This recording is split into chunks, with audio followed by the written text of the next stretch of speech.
Thank you. Your speaking time has elapsed. Zunächst hat das Wort Mr. Callanan. Mr. Callanan. Thank you, Madam Chairman, and can I thank the Commissioner very much for her statement and welcome her to our chamber. She talked in her statement about, if the conditions are right, raising our target to 30%. Does she not agree that, what evidence does she have, that if we do that, that will help to persuade America, India, China, other countries, etc., to sign up to a globally binding agreement? And in the absence of a globally binding agreement, does she not agree that there is a great risk that we make our industry more uncompetitive, we saddle our consumers with ever higher electricity bills, at no net benefit to the environment at all, because of course those emissions reductions are cancelled out by increases in India, China, the US, etc.? Dankeschön. Frau Barbara. Thank you, Mrs. Barbara de Bruyn.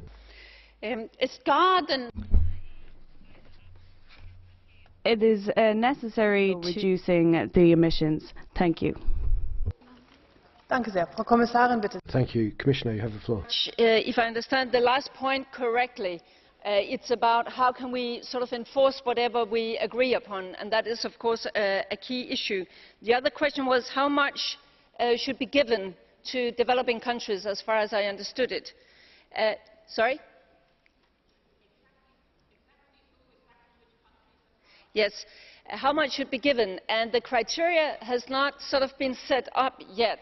But I think it's very important that we do not attach a lot of conditions to that. This was a promise being given in Copenhagen that the Fast Start financing, the here and now financing, will be given to the least developed countries and the most vulnerable, partly for adaptation, partly for mitigation.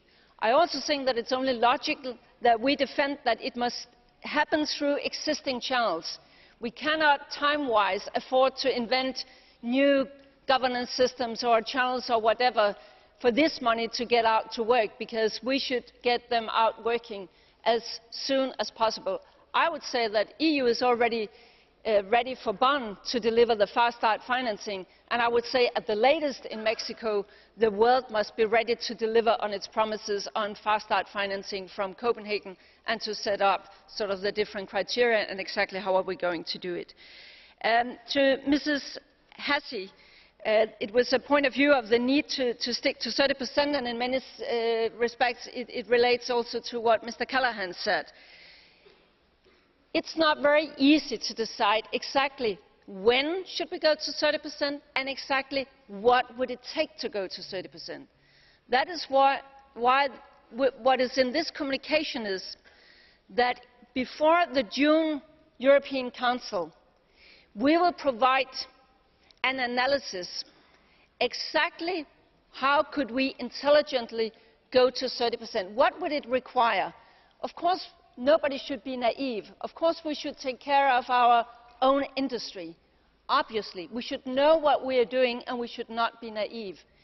My point is just that I think that if we do this in an intelligent and coherent manner, it would be possible to choose tools that could at the same time benefit climate change and emissions reductions, energy efficiency, energy security, and innovation and job creation. That is what we'll be looking for.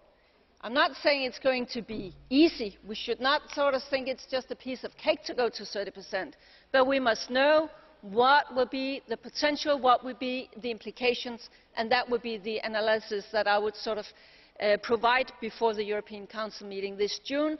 And then later this year, we would sort of have the analysis on the pathways to 2050, including this 2030 perspective that I think we have to start thinking of.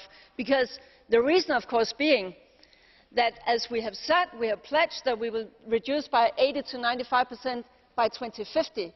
If we do not get started, it's going to be extremely tough in the last 1 or 2 decades as we approach 2050. Danke sehr. Thank you very much. The next round of questions.